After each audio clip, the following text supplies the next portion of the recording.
Welcome back, and we have George Gintilas, our somatic psychotherapist, and today he's talking about healing trauma. What is trauma, George? Yeah, big topic. Trauma is and basically an event that happens in your life where you felt like you, even for a second, perceived, even if it wasn't real, that you could have died. If there's one split second, you think, I could die here, that's the shock. That's the trauma. It's just entered your body. Well, your body, your whole nervous system, your whole physical body, organs, everything, you felt like you could actually die for 1 second. And that could happen with a physical trauma. Car accidents are a typical one. When you see a car coming at you, you brace. For one split second, your brain thinks, I could die here. And the car hits, you don't die. And then you're left with this shock in the body that sometimes comes out naturally, sometimes doesn't. And if it doesn't, if it stays in your body, it leads to what we call Ptsd, post-traumatic stress disorder, where months later you're still rehashing the event. It's like it happened yesterday, and your body can't release it. You can't relax, or you feel heavy, or you start to feel anxious or depressed for no reason, and that's a trauma. That's a physical trauma, so we get a high impact in the body. Then you've got developmental trauma, which is normally the childhood stuff, where you got neglected or abandoned as a child, or abused physically. Sexual abuse is a big one, sadly, but we've got great methods now for healing a lot of that, that's the exciting part, rather than just taking a pill, like I mentioned last time. And sometimes trauma can be something gradual that happens in childhood, where a certain parent puts you down constantly, and it doesn't look like anything much, but 20 years later you're like, weighed down by all this negative thinking, and it's an emotional trauma. That's a developmental emotional abuse, basically, especially if that parent was alcoholic or they had a mental illness, and you had to even support them. A lot of times as a child you have to grow up real quick to support them because they can't even look after you. That's very traumatic, and that can lead to a lot of issues. But it gets stored in your body, and that's the fantastic thing that we've discovered in the last 15, 20 years. It's not just a thinking thing. You can go and talk to someone, talk to a counsellor. That's the best thing to do after a particular event. If something has just happened to you, say a car accident, and you're shaken up by it, or you've had an operation that's shook you up, or because surgery is cutting the person's open, when you're getting cut open, the body thinks it's going to die, because there's a knife coming at it. So that's normal trauma.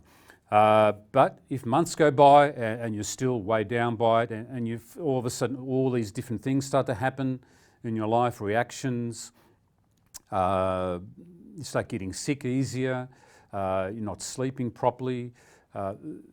Normally we can trace that back to a particular event, and you go back to when you didn't have those issues. Normally, almost always, there'll be some major event that happened at that time. Could be a major divorce, a major breakup. That can be traumatic. When your partner you've loved all of a sudden turns on you, very traumatic. Would an example be like somebody has something physical, actual feeling, or a body motion, or a leg having problems? Or would that be signs of? Yes. Would that be part? Yes, definitely. Trauma? Yeah. Especially if you start getting muscle tensions. Neck is a common one. Legs, psoas muscle, that fight-flight response. So we talk about that lower brain in your body, the sensory-motor brain, that needs to release that fight-flight response. So if you think you're in danger, even just for a split second, and you perceive that I might die here, your body wants to save itself. And how do you save yourself? You either run from the event, or you fight. And your body's going to want to do one or two of those, or both. If you don't let it happen at the time, because we've got a great intellect, we can block it off. When people feel a trauma, they'll hold their breath, tense up their muscles, and that keeps it in. If you watch an animal in the wild, they won't keep it in. They'll go away and tremble and shake, and it'll come out. But we don't do that as human beings. We're civilized, and it's great that we've got this intellect, which the animal kingdom doesn't have. But the negative side of that intellect is that we can lock down this fight-flight response.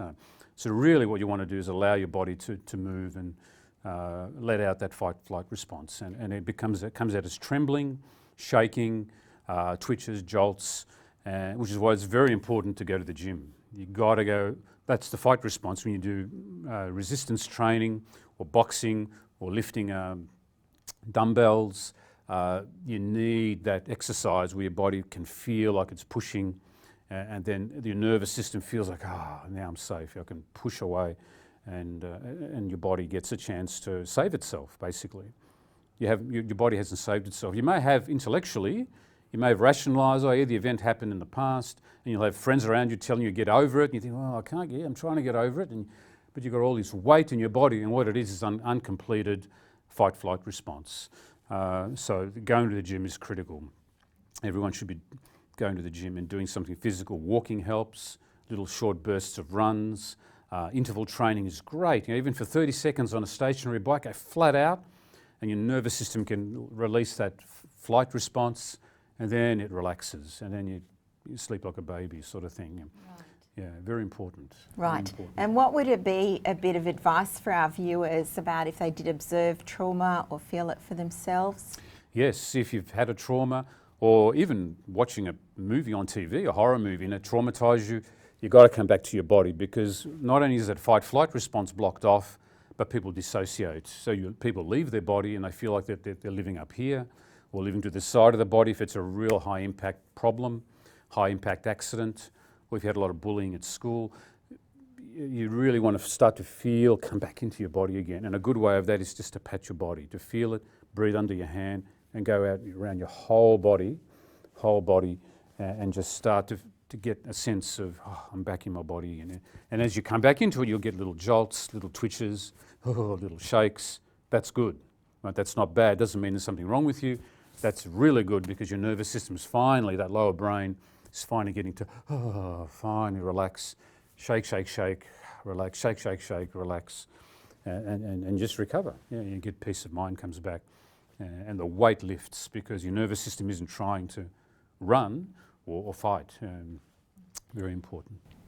Oh, well, that's wonderful, George. Thank you for sharing, and you'll be back with us another time, next time, I believe, and you'll be talking about how trauma shows up as anxiety. How anxiety shows up, that dreaded stress in our lives, Yep. And if you'd like to know more about George and healing trauma, then please go to our website, health, wellbeing and lifestyle.com.au.